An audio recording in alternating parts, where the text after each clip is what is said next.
finally we can see friendly ultimate charge. Holy hell. Ladies and gentlemen, hello and welcome to Unit Lost. I am Stylosa and this is Overwatch News. So check this out. There are some changes on the PTR that are undocumented. Look at this. This is the new UI for coins. This is great because you can easily see what skins are worth, which is awesome. However, the main bulk of this video and the main news of this video is this. It is the ultimate charge percentage. You will see it throughout this gameplay clip of me on Pharah, where when I press tab or bring up the score screen, it shows me friendly ultimate charge. This is absolutely huge, and this is something that I've wanted for a mega long time. Look at that. I can see what ultimates are available. What this does, it allows you to play with the team without having to ask them for information, without going, hey guys, I'm playing Pharah, Zarya, where's the Graviton Surge? I would like to combo. And then Zarya's probably like, I've almost got it, right? I've almost got it. And then 5 minutes later, finally, she just randomly grabs or something. You've held onto this barrage for about 5 years, and then it's just been a total waste.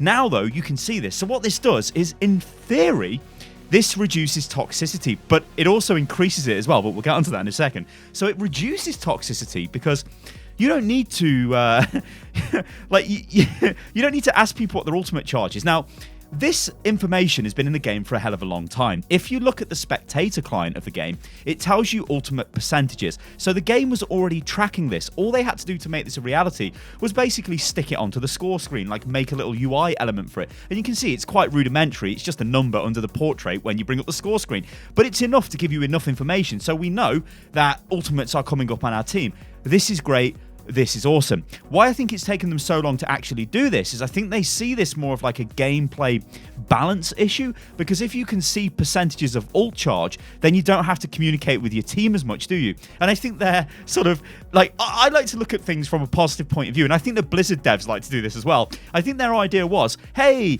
the fact that we have to talk to our teammates and tell them what our ultimate charge is, or ask them what their ultimate charge is, means we talk more, means more communication. In theory, means that we'll make a better team because it's a team-based game. However, this can also increase toxicity as well, can't it? Because like I alluded to earlier on, if you've got a Zarya on your team and you've been playing on King's Row for the last 5 minutes and you're like, where is this grav? And Zarya's like, I've nearly got the grav. And then you look at tab and you see the grav percentage is 30 or something.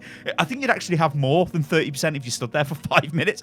But if you know what I'm saying, like if you had really low ultimate charge, then you could use that as evidence against them to say, this player's not pulling their weight, get them out of the game, and then start being toxic to them. This is one of the reasons why we don't have a detailed scoreboard in Overwatch, because the devs do not want us to flame other players.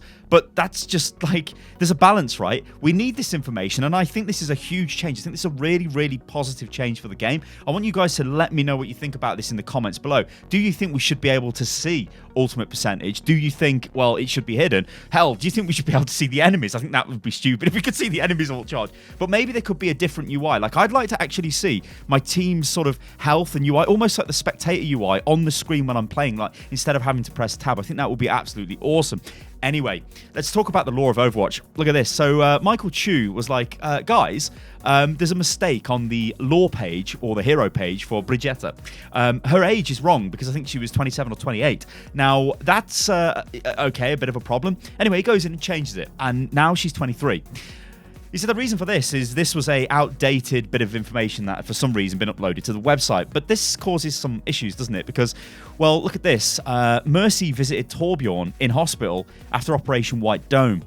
Now, with a quick bit of maths, I think this means that Mercy is 14 years old and she visits a 34-year-old Torbjorn in hospital. Now, this is just the recent kind of crime in types of lore crime for Overwatch. I mean, you guys will remember the D.Va thing we had, where suddenly it's a common community misconception, apparently, according to Michael Chu, that D.Va is not a StarCraft pro, or he's not the best StarCraft player. Yet all of the stuff leading up to D.Va's launch was D.Va is the best StarCraft player, D.Va is just the best gaming pro there is. So to say things like that is massively weird, and also to say it's just a common misconception when even Blizzard were apparently, and also Johnny, holy hell there in the chat, my man. Give me a holy hell. For Blizzard to say it's just for them to be confused by it, I mean, what is going on? There are a lot of problems with Overwatch lore. I could sit here for hours and hours and hours and talk about, and ladies and gentlemen, hello there. I could talk about for hours and hours and hours how the lore is questionable. Like, it's almost like the lore is just there for like literally no reason. Like, at this moment in time, a lot of the heroes have got very similar backstory. I mean, even if you look at Brigitte Lindholm, she is this aspiring young champion. He doesn't like the way things are going, you know, she wants to step in and she wants to make a change. That's kind of the same as like Farah. You get where I'm going with this, guys? Bit similar. Anyway, guys, let me know what you think about all of this in the comments below. I've been Stylosa, this is Unit Lost, and this has been an Overwatch News Blast video. Catch you on the next one. Toodaloo.